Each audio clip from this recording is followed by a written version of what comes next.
Atom बहुत ही छोटे कण होते हैं। ये ब्रह्मांड में मौजूद हर चीज के बुनियादी ब्लॉक हैं। हमारे आसपास जो कुछ भी है, हवा से लेकर हमारे खाने तक, सब कुछ एटम से बना है।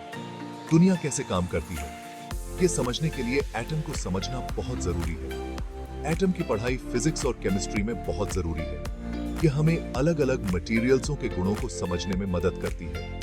यह भी बताती है कि एलिमेंट्स एक दूसरे के साथ कैसे प्रतिक्रिया करते हैं। एटॉमिक फिजिक्स के क्षेत्र ने अनगिनत खोजें की हैं और तकनीकी प्रगति में योगदान दिया है। एटम खुद भी और भी छोटे पार्टिकल्सों से बने होते हैं। 3 मुख्य सब एटॉमिक कण होते हैं: प्रोटॉन, न्यूट्रॉन और इलेक्ट्रॉन्स। इनमें से प्रत्येक कण का एक स्पेसिफिक चार्ज होता है और एटम में एक स्पेसिफिक लोकेशन होता है। एक एटम के केंद्र में नाभिक होता है।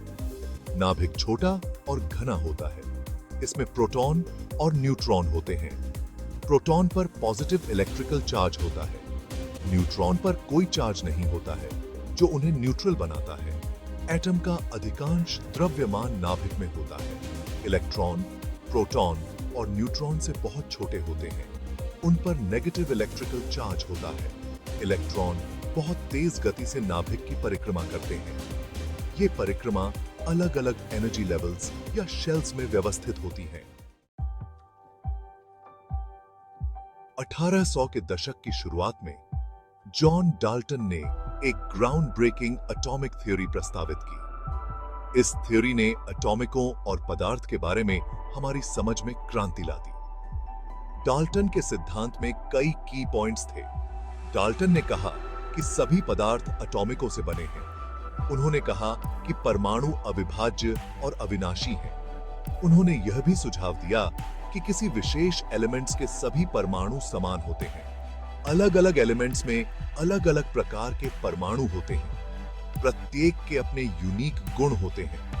डाल्टन का परमाणु सिद्धांत विज्ञान के इतिहास में एक प्रमुख मील का पत्थर था।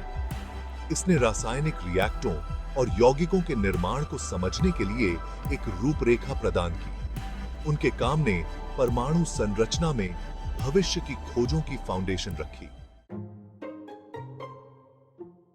सेक्शन 4, रदरफोर्ड का मॉडल। परमाणु में एक नाभिक होता है। 20वीं सदी की शुरुआत में अर्नेस्ट रदरफोर्ड ने अपना प्रसिद्ध गोल्ड फॉयल एक्सपेरिमेंट किया। इस प्रयोग ने डाल्टन के मॉडल में एक महत्वपूर्ण संशोधन किया। रदरफोर्ड ने सोने की एक पतली चादर पर अल्फा पार्टिकल्स की बौछार की। उन्हें उम्मीद थी कि अल्फा कण सोने की पन्नी से सीधे गुजरेंगे। हालांकि उन्होंने देखा कि कुछ कण बड़े कोणों पर विक्षेपित हो रहे थे, कुछ तो वापस भी उछल गए। इस अप्रत्याशित परिणाम ने उन्हें परमाणु का एक नया मॉडल प्रस्तावित करने के लिए प्रेरित किया। रदरफोर्ड ने निष्कर्ष निकाला कि परमाणु में एक छोटा, घना और धनात्मक रूप से चार्ज किया गया नाभिक होना चाहिए। यह नाभिक ज्यादातर खाली जगह से घिरा होता है, जहां इलेक्ट्रॉन परिक्रमा करते हैं। उनका मॉडल परमाणु के न्यूक्लियर मॉडल के रूप में जाना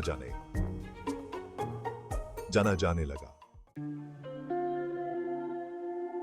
सेक्शन 5, बोहर का मॉडल। विशिष्ट कक्षाओं में इलेक्ट्रॉन। जबकि रदरफोर्ड का मॉडल एक बड़ी प्रगति थी, तब भी इसकी कुछ सीमाएं थीं। यह स्पष्ट नहीं कर सका कि इलेक्ट्रॉन नाभिक में क्यों नहीं घुसे। 1913 में नील्स बोहर ने परमाणु का एक परिष्कृत मॉडल प्रस्तावित किया। बोहर के मॉडल ने क्वांटाइज्ड एनर्जी लेवल्स की अवधारणा को शामिल किया। उन्होंने सुझाव दिया कि इलेक्ट्रॉन नाभिक के चारों ओर केवल विशिष्ट कक्षाओं पर कब्जा कर सकते हैं। इलेक्ट्रॉन ऊर्जा को अवशोषित या उत्सर्जित करके इन स्तरों के बीच कूद सकते हैं। बोहर के मॉडल ने लाइन स्पेक्ट्रा को सफलतापूर्वक समझाया। परमाणु सिद्धांत का महत्व। परमाणु ऊर्जा से लेकर आवर्त सारणी तक परमाणु सिद्धांत का आधुनिक विज्ञान पर गहरा प्रभाव पड़ा है। एक महत्वपूर्ण अनुप्रयोग परमाणु ऊर्जा है। परमाणुओं की संरचना को समझने से हमें नाभिक की ऊर्जा का उपयोग मिला है। एक और अनुप्रयोग तत्वों की पीरियोडिक टेबल है। यह तत्वों को उनके परमाणु क्रमांक और गुणों के आधार पर व्यवस्थित करती है। यह नए तत्वों की खोज में सहायक रही है। परमाणु सिद्धांत कई तकनीकों को रेखांकित करता है। इनमें लेजर, अर्धचालक और मेडिकल इमेजिंग शामिल हैं। परमाणुओं की समझ प्रगति की नई संभावनाओं को खोलती है। इनमें चिकित्सा, पदार्थ विज्ञान और नैनो टेक्नोलॉजी शामिल है। परमाणुओं का अध्ययन शोध का एक रोमांचक क्षेत्र है। यह ब्रह्मांड की समझ को गहरा करता है और तकनीकी नवाचारों को संचालित करता है।